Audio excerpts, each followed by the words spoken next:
कहानी के माध्यम से मैं थोड़ा सा बच्चों को और बड़ों को भी समझाना चाहती हूँ। ऐसे एक बच्चा था, करीबन 15-16 साल का बच्चा था। बहुत लाड प्यार से पला बड़ा था, सभी प्यार करते थे, घर के जितने सदस्य हैं उसको मानते थे। बच्चा भी बहुत अच्छा था, बहुत प्यारा था, लेकिन थोड़ा जिद्दी टाइप का था बच्चा। तो होता है कि कोई कोई बच्चे जिद्दी हो जाते हैं। दुलार में भी बहुत मतलब उसको था, इसलिए जिद्दी हो जाता था। एक दिन क्या हुआ, उसकी मम्मी डांट दी तो अब ज़्यादा बड़ा तो था नहीं कि समझे, बेचारे वो घर छोड़ के बाहर चला गया, गुस्सा हो बाहर चला गया। फिर दिन भर घूमता रहा, इधर उधर घूमता रहा ना। फिर उसको भूख लग गई, शाम होते होते भूख भी लगी बच्चे को। फिर एक फल के ठेले के पास गया, तो फल को देख रहा, बेचारा लालच रहा, भूख लगी है तो लालच तो लग ही रहा उसको। फल के ठेले के पास खड़ा हो गया, फिर उसी फल को निहार रहा है। फिर ठेले वाले का निगाह उसके ऊपर पड़ी, बच्चे के ऊपर। तो उसने पूछा कि क्या है बेटा, फल चाहिए क्या?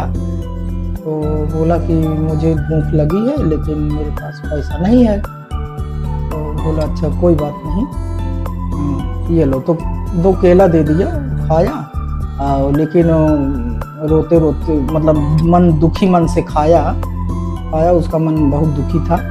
तो उसने पूछा कि क्या बात है, क्यों दुखी हो? तो बोला कुछ नहीं, मेरी मम्मी डांट दी, मैं घर से बाहर आ गया हूँ और मुझे भूख बहुत लगी थी। आपको बहुत बहुत धन्यवाद, ये मेरे केला जो दिए इसके लिए आपको बहुत बहुत धन्यवाद। तो उसने बोला कि अच्छा, मैंने 2 केला दिया तो तुम मुझे इतना धन्यवाद, बार बार धन्यवाद बोल रहे हो और इतना मतलब कर रहे हो। मम्मी तो तुम्हें मतलब थोड़ा सा डांट दी, और तुम्हें तो दुनिया में मम्मी लाई है ना, हर जतन करके तुम्हें इतना बड़ा करी, हर प्रकार से तुम्हारा ध्यान देती है, तो उसको धन्यवाद करना चाहिए कि गुस्सा होकर तुम चला। जैसे मुझे तो 2 कोयले पर इतना धन्यवाद दे रहे हो, उसे माँ को नहीं समझना चाहिए। तो उसके मन में बड़ा मतलब दुख लगा बेचारे को, बच्चे को। फिर उसने मतलब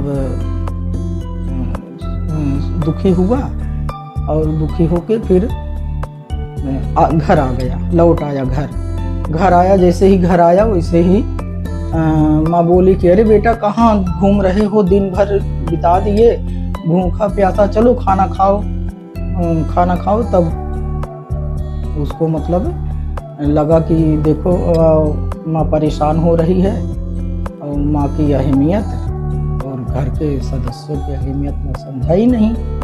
और वो भी क्या करे, उसको गुस्सा, बच्चों का स्वभाव ही होता है, गुस्सा आ जाता है। इसलिए मैं इस छोटी सी कहानी के माध्यम से बच्चों को बताना चाहते हैं कि वो माँ का डांटना भी एक प्रकार का माँ का आशीर्वाद होता है। उनको आशीर्वाद के रूप में लेंगे तो उनको बुरा भी नहीं लगेगा, गुस्सा भी नहीं लगेगा। माँ की बातों का या बड़ों की बातों का ध्यान देना है।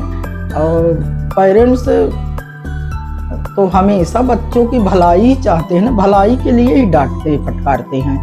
अब बच्चे समझते नहीं, आजकल के बच्चे जो हैं समझते ही नहीं, सोचते हैं कि हमको दुख दे रहे हैं ये लोग।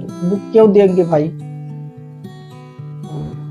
छोटी सी कहानी के माध्यम से मैं समझाना चाह रही हूँ कि बच्चे अपना मतलब काम करें, मन लगा के पढ़ाई लिखाई करें और पढ़ाई लिखाई अच्छा आदमी बने, और गुस्सा ज़्यादा ना करें। गुस्सा आवे किसी भी प्रकार का तो घर में सदस्यों से डिस्कस कर ले, वो ज़्यादा अच्छा रहता है। और अपने मन में ही लेके तो उसका निदान नहीं है। बड़ों को भी चाहिए कि बच्चे से हमेशा प्यार से बात करें, उनको कुछ समझावें भी तो प्यार से ही समझावें। डांट फटकार ये सब नहीं। कोई कोई पेरेंट्स तो बहुत ही जल्लाद हैं, मैंने देखी हूँ भाई, कोई कोई पेरेंट्स तो बहुत जल्लाद है, बच्चों को मार मार पिटाई करते रहते हैं, ऐसे भी पेरेंट्स भी हैं। तो वो भी मानसिक स्थिति लगता है उनका ठीक नहीं रहता पेरेंट्स के, जो अपने बच्चों को इतना प्रताड़ित करते हैं। और कोई कोई बच्चे भी वैसे बिगड़े हुए रहते हैं। तो ये संस्कार के ऊपर है, जैसे संस्कार माँ बाप डालते हैं वैसे बनते हैं भाई। तो ये शिक्षा मैं थोड़ा सा दे रही हूँ, इस पर ध्यान देंगे बच्चे और बड़ी।